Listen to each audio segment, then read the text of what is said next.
अस्सलामुअलैकुम और वेलकम है आपका आज की वीडियो में। आज की वीडियो में हम केमिस्ट्री 9th क्लास का एक इंतहाई इम्पॉर्टेंट टॉपिक है केमिकल फार्मूला। ये इंतहाई बेसिक कॉन्सेप्ट्स हैं और इसका आपको समझना बहुत ज़रूरी है। केमिकल फार्मूला क्या होता है? जैसा कि हम जानते हैं कि पानी को इंग्लिश में वाटर कहा जाता है, इसी तरह से साइंस में जो चीज़ यूज़ होती है वाटर के लिए, वो किस तरह से रिप्रेजेंट की जाएगी ये समझना बहुत ज़रूरी है। उसके लिए हमने जितने भी केमिकल्स हैं उनको एक नाम दिया, उनकी एक पहचान दी, उनकी एक आइडेंटिफिकेशन की। उसके लिए जो तरीकाकार अपनाया गया वो है केमिकल फार्मूला। केमिकल फार्मूला एक प्रेजेंटिंग इंफॉर्मेशन है अबाउट एटम्स जो आपस में मिलते हैं और मिलके केमिकल कंपाउंड्स या मॉलिक्यूल बनाते हैं। यहाँ पर याद रखें दो चीजें बहुत इंपॉर्टेंट हैं। एक तो कौन कौन से एलिमेंट्स के एटम मिल रहे हैं, केमिकल फार्मूला आपको बताएगा, और सेकेंडली कौन से एलिमेंट के कितने एटम मिल रहे हैं।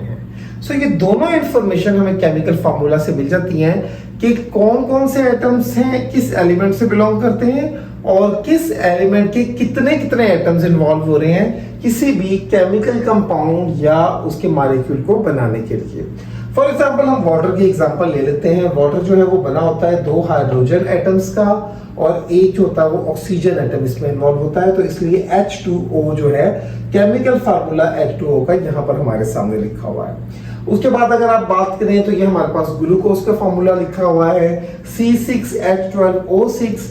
ये रिप्रेजेंट कर रहा है ग्लूकोज को, कि इसका मतलब है 6 इसके अंदर कार्बन है, 12 इसके अंदर हाइड्रोजन है और 6 इसके अंदर जो है वो हमारे पास ऑक्सीजन के एटम्स मौजूद हैं।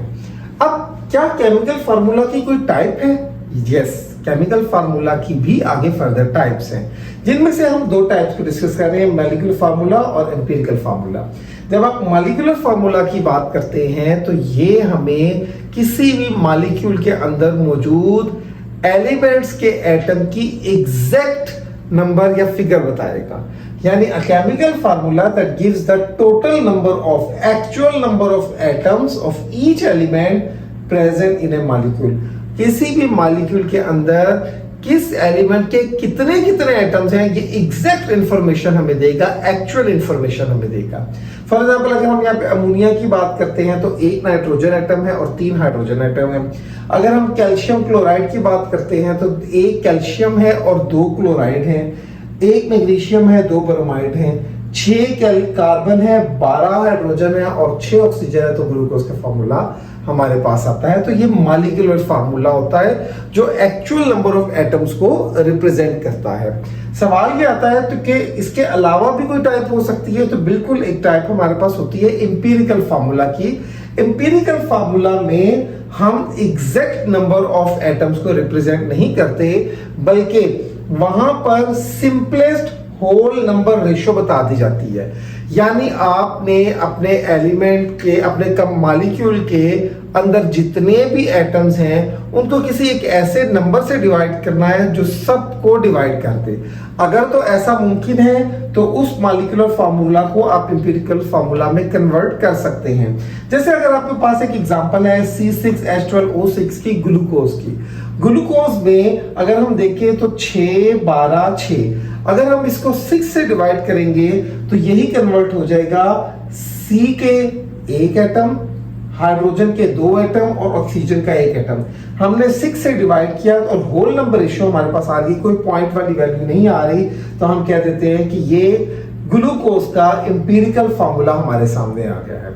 सवाल ये आता है कि क्या कोई ऐसा भी एम्पिरिकल फार्मूला होता है कि जो मॉलिक्यूलर फार्मूला चेंज ही ना हो पा रहा हो, कोई ऐसी चीज डिवाइड ही ना कर सके?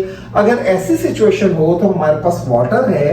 वाटर को आप ऑलरेडी सिंपलेस्ट फॉर्म में लिखते हैं H2O, बिकॉज इसमें होते ही एटम 2 हाइड्रोजन के और 1 ऑक्सीजन का। आप इसको फर्दर डिवाइड नहीं कर सकते, तो हमारे पास जो इसका मॉलिक्यूलर फार्मूला होता है वही उसका एम्पिरिकल फार्मूला भी होता है। सवाल फिर यहाँ पर एक और भी उठता है कि क्या ऐसा भी होता है कि एक एटम जो है या एक मॉलिक्यूल जो है उसके अंदर जो मौजूद एटम है, जब हम उनका एम्पिरिकल फार्मूला निकालते हैं तो वो उसके अलावा किसी और मॉलिक्यूल का भी एम्पिरिकल फार्मूला होता है? तो जी बिल्कुल ऐसा ही होता है। अगर C6H6 बेंजीन है हमारे पास और C2H2 हमारे पास है, तो इन दोनों को अगर आप एम्पिरिकल फार्मूला फॉर्म में लिखेंगे तो दोनों का आंसर सेम आएगा। So that's why we can say कि एम्पिरिकल फार्मूला में जब एग्जैक्ट वैल्यू आ रही होती है तो हमें अंदाजा नहीं हो पा रहा होता कि एक्चुअली में किसका है, मॉलिक्यूलर फार्मूला इसका क्या था।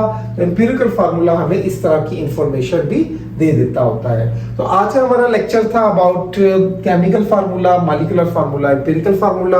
उम्मीद है आपको इसकी समझ लगी होगी, अंडरस्टैंडिंग हुई होगी। इससे रिलेटेड अगर कोई और इंफॉर्मेशन आपको चाहिए तो आप मुझे कमेंट में बताएं, मेरे चैनल को सब्सक्राइब करें। इंशाल्लाह और बहुत सारी इंपॉर्टेंट और अच्छी टॉपिक्स वाली वीडियोस जो है वो अपलोड होंगी। ओके, अल्लाह हाफिज़।